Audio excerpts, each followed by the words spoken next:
જય ગુરુદેવ. આવો, કમર સીધી કરીને બેસીશું. બંને હાથ ખોળામાં, આંખો બંધ, શાંત ચિત્ત. વિશ્વવ્યાપી પરમાત્માના પરમ દિવ્ય બ્રહ્મ તેજોમય સ્વરૂપનું ધ્યાન કરીએ. એ દિવ્ય ચૈતન્ય સ્વરૂપ પરમાત્માને આત્મસાત કરી પ્રાર્થના કરીએ કે હે બ્રહ્માંડ વ્યાપી પરમાત્મા, સારા એ સંસારમાં આપની ચેતના વ્યાપ્ત છે અને એ જ ચેતના આ શરીરની અંદર પણ ઉપસ્થિત છે. આપની એ પરમ ચેતનાનું અમે ધ્યાન કરીએ છીએ, જેથી એ દિવ્ય પ્રવાહ અમારી અંદર ઉપસ્થિત થાઓ. આપનો દૈવી પ્રવાહ જ્યારે આ અંતઃકરણમાં ઉપસ્થિત બને છે, ત્યારે હરેક વ્યક્તિનું ચિંતન, ચરિત્ર, વ્યવહાર, વિચાર, ધર્મ તમામની અંદર પરિવર્તન આવે. આપની એ દિવ્ય ચેતના નિરંતરમ સૌને ઉજ્જળ ભવિષ્ય તરફ ગતિશીલ કરે એવી શક્તિ પ્રદાન કરો. અમારા સૌના મન, હૃદય, અંતઃકરણમાં આપના દૈવી ગુણોનો વિસ્તાર કરો, જેથી આ સંસારમાં આવ્યા બાદ માનવ રૂપે મહામાનવ, દેવમાનવ, નરમાંથી નારાયણ, નારીમાંથી નારાયણીનું નિર્માણ થઈ શકે.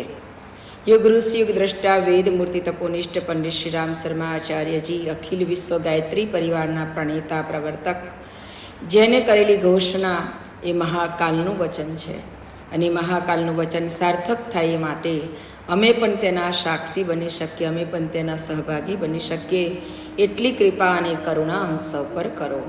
સર્વ પરિજનોના બાળકો, તેમનો પરિવાર પણ આ દૈવી કાર્યમાં સહયોગી બને અને નિરંતર તેઓનું પણ સદૈવ શુભ અને મંગલ થાઓ એવી પરમ કલ્યાણકારી ભાવના સાથે એક સ્વરમાં સ્વસ્વર ગાયત્રી મહામંત્રનું ઉચ્ચારણ કરીશું. ઓમ ભૂર્ભુવઃ સ્વઃ તત્સવિતુર્વરેણ્યં ભર્ગો દેવસ્ય ધીમહિ ધિયો યો નઃ પ્રચોદયાત. યત સત્યેન જગત સત્યં યત પ્રકાશેન ભાતિ તત યદાનંદેન નંદન્તિ તસ્મૈ શ્રી ગુરવે નમઃ.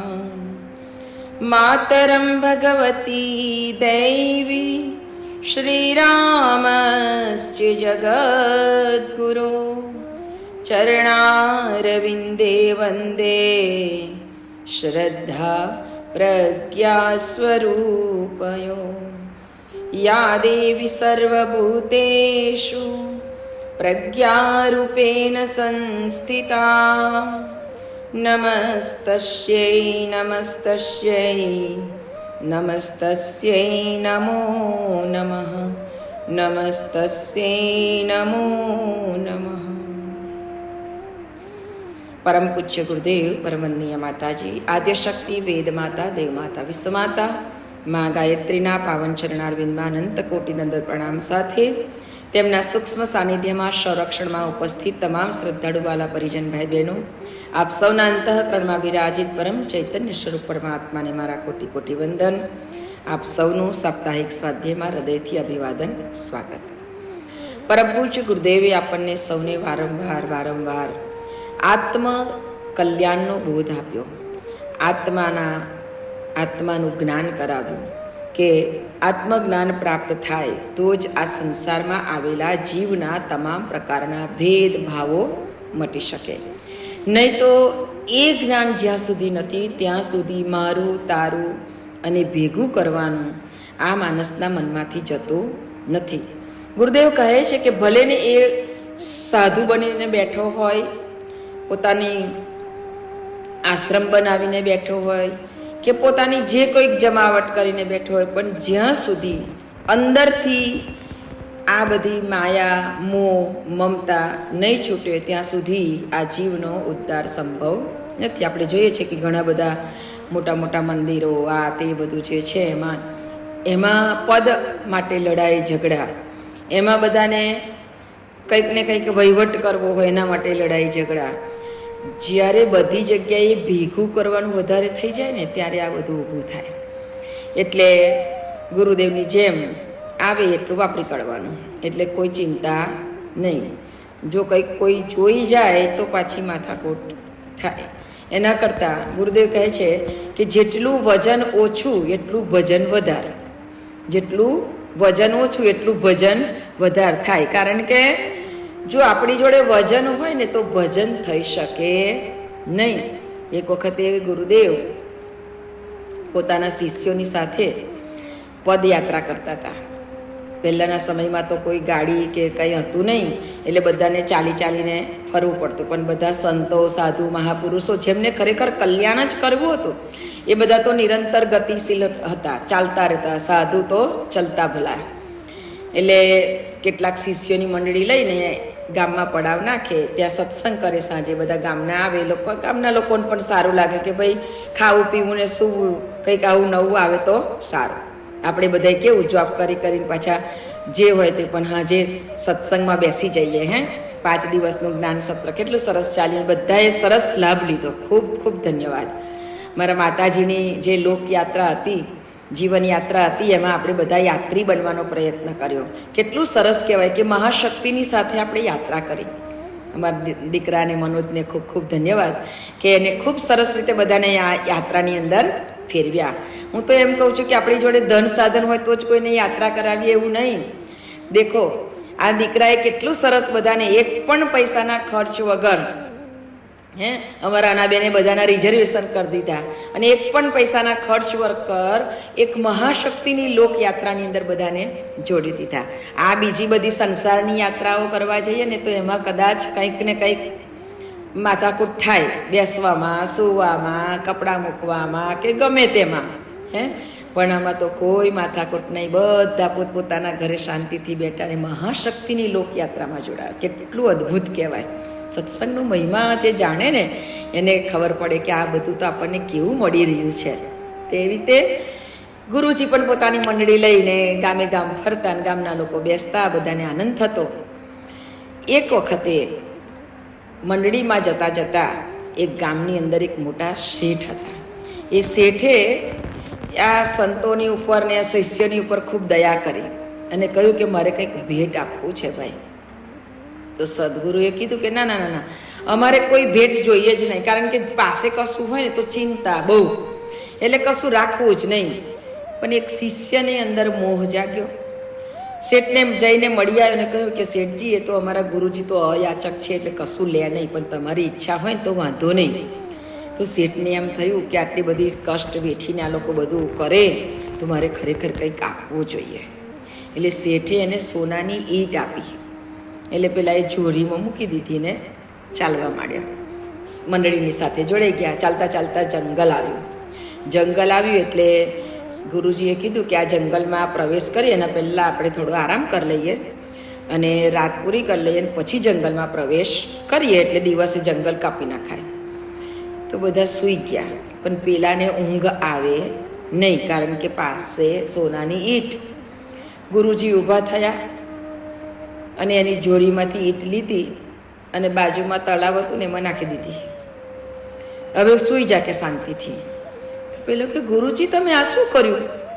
તો કે આ તને ઊંઘવા ના દે, તને હરખું ખાવા ના દે, તને હરખું પીવા ના દે, તેને હું કરા જોડે રાખે છે કે નકામી ઉપાધિ. નાખી દીધી કે હવે તું નિરાતે હોઈ જા, હવે તને ચિંતા છે. એટલે પેલા શિષ્યએ કીધું કે ખરેખર ગુરુદેવ મારી અંદર આવો ભાવ કેમ આવી ગયો હતો કે હું આ લઈ લઉં, અને અત્યારે તમે નાખી દીધું તો એકદમ હલકો ફૂલ થઈ ગયો. એમ કે સૂઈ જાવ હવે શાંતિથી. તો સૂઈ જાવ. મને ઊંઘ આવવા માંડી. ત્યારે ગુરુજીએ કીધું કે બેટા જેટલી વધારે વસ્તુ પાસે જેટલું વજન વધારે એટલું ભજન ઓછું થાય. હવે તું ભજન કરતો કરતો સૂઈ જઈશ. હવે તને ખબર જ નહીં પડે ક્યારે નિંદ્રા આવી ગઈ, ક્યારે સવાર પડી ગઈ. તો જગતમાં પણ આવેલા દરેક જીવને પરમ પૂજ્ય ગુરુદેવ એ જ સમજાવે છે કે ભગવાને આપ્યું છે અને ખૂબ છૂટા હાથે પ્રભુ કાર્યમાં વાપરતા જાઓ કે જેથી કરીને આપણે નિરાતનો શ્વાસ લઈ શકીએ. એટલું જ નહીં પણ નિરાતે મરી પણ શકીએ. બાકી આજે કેટલાય જીવોને આપણે જોઈએ છે કે નિરાતે મરી પણ શકતા નથી. કારણ કે નથી સંપત્તિનો સદુપયોગ થયો, નથી પોતાની જાતનો સદુપયોગ થયો, નથી કંઈ પરિવારમાં કોઈને સદુપયોગ કરવાની શીખ આપી, નથી કોઈ સાધન, સંપત્તિ, ધન જે કાંઈ છે, શ્રમ, બુદ્ધિ, માનસિક શક્તિ, કલા, કૌશલ્ય, ગુરુદેવ તો એમ કહેते તમારી પાસે જે હોય ને એ ભગવાનના ખેતરમાં વાવો, જે હોય તે વાવો. તમારી પાસે સારી બુદ્ધિ હોય, સારો વિચાર હોય એ પણ વાવો. ગઈકાલે અમારે દરરોજ સાંજે સત્સંગ થાય, સાંજે દીકરીઓની સાથે, એમાં એમને મેં એ જ કીધું કે એવું નથી જરૂરી કે ગુરુદેવના કાર્યમાં સહભાગી બનવા માટે મારી પાસે તો પૈસા નથી, અમારી પાસે તો બીજું કશું નથી, તો કેવી રીતે બનીએ. મેં કીધું એવું નહીં, તમારી પાસે કશું નથી એવું વિચારશો જ નહીં. તમે અહીંયાથી સત્સંગ કરો છો, આપણે સત્સંગ કરીએ છીએ, તો સત્સંગની વાતોને યાદ રાખો અને સ્કૂલમાં જાઓ ત્યારે રિસેસમાં તમારી દીકરીઓ, તમારી બહેનપણીઓની સાથે આ વાતોને શેર કરો. તો ગુરુદેવના સહયોગી તમે બનશો, ગુરુદેવના કાર્યના સહયોગી બનશો, કારણ કે તમે ગુરુજીનો એક વિચાર તમે કોઈના સુધી પહોંચાડ્યો છે. આ રીતે પણ સહયોગી બની શકાય. એટલે કે જેને ગુરુજીનું કામ કરવું છે ને તો ગમે ત્યાંથી રસ્તા મળી જાય. એટલે દીકરીઓ ખુશ થઈ ગઈ કે વાત સાચી છે. એટલે મેં કીધું તમે યાદ પણ રાખતા શીખશો કે ગુરુજી શું કહેતા હતા, માએ શું કીધું હતું, અને તમે બીજાને શેર કરતા શીખશો. અને આ રીતે સારી વાતોને શેર કરતા તમને ધીરે ધીરે ધીરે ટેવ પડશે, તો તમે એક દિવસ મારી જેમ બધાને સરસ વિચાર આપતા શીખી જશો. તો ખુશ થઈ ગઈ દીકરીઓ. એટલે કહેવાનો મતલબ કે મહાકાલ પરમ પૂજ્ય ગુરુદેવ એમ કહે છે કે આ તો સનસનાઈને તીર તો છૂટી જ ગયું છે, યુગ નિર્માણ તો થઈને જ રહેવાનું છે, પણ આપણને પસ્તાવો ના થાય કે આપણે કેટલું કામ કર્યું, આપણે ક્યાં રહી ગયા. એટલે આપણે એ કાર્યના ખૂબ દિલથી જેટલા સહયોગી બની શકાય એટલા સહયોગી બનવાનો પ્રયત્ન કરો. એક બેને કીધું કે હું તો તમારું સ્વાધ્યાય આવે ને એની રાહ જોતી હોય એમ કે, અને પછી હું તો અમારા બધા ગ્રુપોની અંદર શેર કરી દઉં. આ શું છે, કોઈને કોઈ રીતે એને કેને પ્રકારે ગુરુજીના વિચારોને અન્ય સુધી પહોંચાડવા માટે આપણને તો હવે કેટલું સરસ માધ્યમ મળી ગયું. એટલે તો આટલે દૂર તમે બેઠા છો, કેટલે બધે દૂર, છતાંય આપણે એક મળી એક સાથે બેસીને સત્સંગ કરી શકીએ છીએ. આ તો એક ખૂબ મોટી વાત છે. શરૂઆતમાં જ્યારે આવી રીતે સત્સંગ કરવાનો થયો ને ત્યારે અમેરિકાથી સત્સંગ ચાલુ થયો તો મારી દીકરીઓ બધી ઘણી એમ કે માં તમારી સામે કોઈ બેઠું ના હોય તમને કેવી રીતે બોલવાનું ગમે. મેં કીધું એમાંય મજા આવે, એકલા એકલા બોલવાની તો કેટલી વધારે મજા આવે. મેં કીધું સામે હોય તો બહુ ધ્યાન રાખવું પડે, અને આ તો બહુ મજા આવે એકલું એકલું બોલવાનું. એટલે તો એ લોકોને પછી એમ થયું કે ના આવું થાય, અને ત્યાર પછી આ બધી દીકરીઓના પણ પછી સત્સંગ આમાં શરૂ કર્યા. એટલે બહુ જરૂરી છે કે કોઈને મોટિવેશન કરવું ને કોઈને આની અંદર આગળ વધારવા. અને જેમ જેમ બધાની શક્તિઓ ખીલતી જશે તેમ તેમ મહાકાલ તેની અંદર પ્રાણ પૂરતા જશે.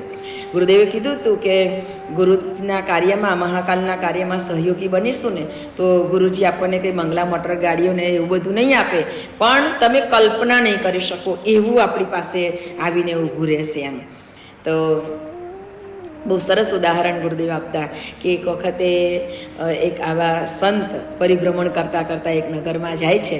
તો નગરમાં બધા જ લોકો સંતની પાસે જાય. એમાં એક એવો ગરીબ યુવાન એ પણ જઈને બેસતો. પછી બધા તો જતા રહે પણ એ ના જાય, એ બેઠેલો રહે. તો બેઠેલો રહેતો એટલે સંતે પૂછ્યું કે તું ઘરે જા ને. તો કે મારે શું કામ ઘરે જવાનું, હું તો ઘરે જઈને કરું શું, મારું તો કોઈ છે નહીં. એટલે કદાચ આ વાત કહી દીધી લાગે છે, પણ હવે ઉપાડી છે તો કહું છું કે મારું તો કોઈ છે નહીં, એટલે હું કેવી રીતે જાઉં અને જઈને કરું પણ શું. તો કે ના ના, એમ કે એવું નહીં, તું એવું ના વિચારીશ કે હવે ઘરે જઈને શું કરું. તો કે તમે કંઈ દયા કરો કે મારી ગરીબી દૂર થાય. હું કેટલા પ્રયત્નો કરું છું છતાંય મારી ગરીબી દૂર થતી નથી. એટલે સંતે અંતરદ્રષ્ટિથી જોયું અને એને એમ કીધું કે ભાઈ 5 વર્ષ સુધી તને કોઈ આખા જીવનમાં તને ક્યારેય સુખ મળવાનું નથી, પણ હું તને 5 વર્ષ સુધીનું સુખ આપું છું. મારી જે કંઈ કમાણી છે પુણ્યની એમાંથી હું તને અર્પણ કરું છું. સંતો છે ને પોતાની કમાણીમાંથી કંઈક આપે છે. ઘણા એમ કહેતા હોય કે અને દયા કરીને મને મળી ગયું, કે અને ફળ આપ્યું ને અને આવું થઈ ગયું. એમાં મારું કશું નથી હોતું, પણ એની સાથે ગુરુની શક્તિ જોડાયેલી હોય છે, કંઈક તપની પૂંજી જોડાયેલી હોય છે, ત્યારે એ ફળે છે. એટલે ગુરુજીએ કીધું કે હું તને મારા અંદરથી હું તને આટલું આપું છું. એટલે પેલો ખુશ થઈ ગયો કે તું હવે ઘરે જા અને પરિશ્રમ કર, સારો કંઈક વિચાર કર. કે સારું. ગુરુજીને પગે લાગી અને ઘરે ગયો. ઘરે ગયા પછી એને એમ થયું કે હવે હું બેઠો બેઠો શું કરીશ, એના કરતાં હું કંઈક કરું. વિચાર આવ્યો એને કે આટલું મારું 2-4 રૂમના મકાનને આટલું મોટું મારે શું કરવાનું એકલાને. એટલે એને તો રંગરોગાણ કરાવ્યું સરસ મજાનું, અને રંગરોગાણ કરાવીને એક રૂમ એને ભાડે આપી દીધી.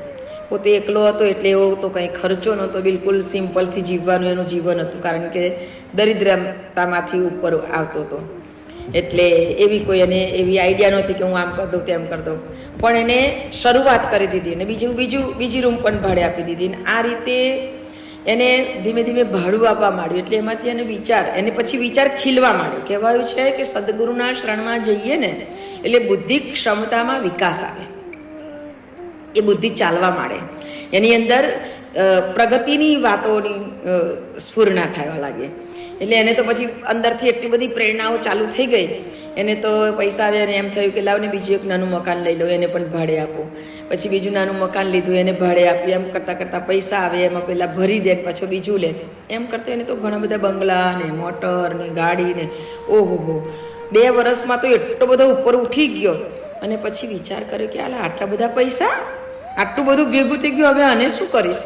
કારણ કે 5 વર્ષ પછી મારી પાસે તો કશું જ કરતાં કશું રહેવાનું નથી.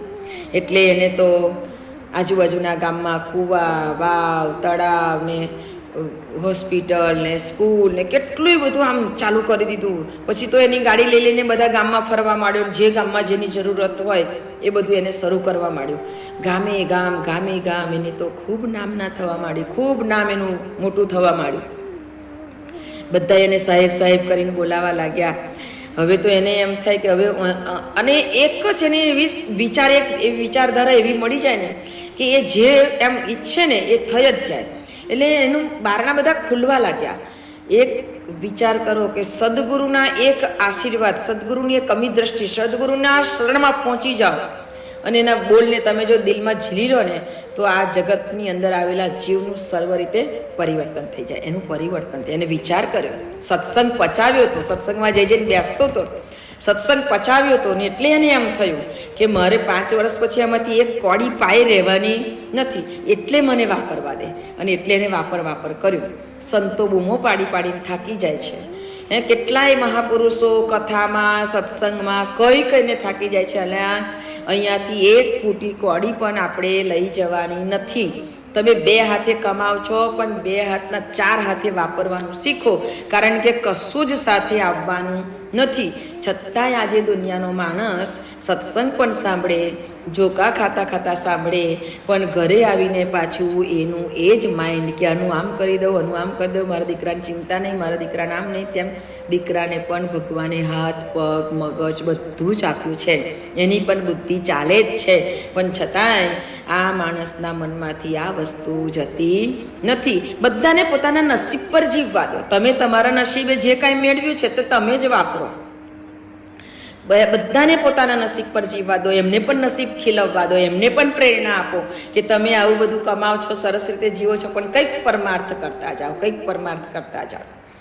પેલાના તો સરસ દિવસો પસાર થવા લાગ્યા અને આનંદ થવા લાગ્યો. તમે જોજો કે કોઈ પરમાર્થનું કામ કરીએ ને તો આપણને અંદરથી એટલો બધો આનંદ થાય, અને અંદરનો જે આનંદ છે ને એની તોડે કશું જ ના આવે. તમે લાખ કે કરોડ રૂપિયા મૂકો તો એ અંદરનો જે આનંદ છે એ આપણે ના મેળવી શકીએ.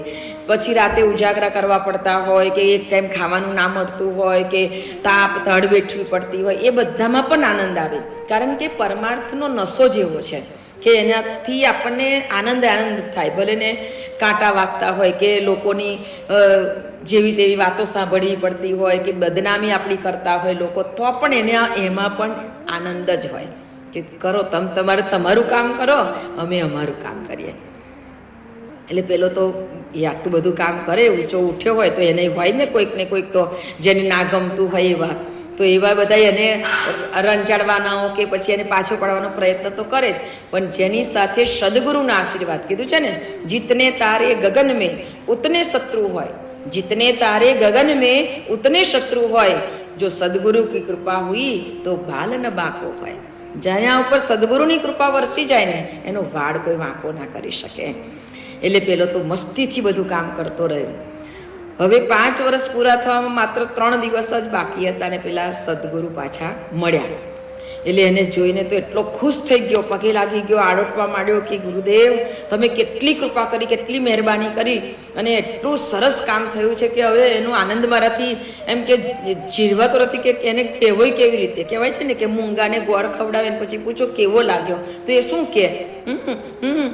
ઈશારો કરે, પણ એને કેટલો સરસ લાગ્યો ને કેવો લાગ્યો એ તો અનુભવવું પડે.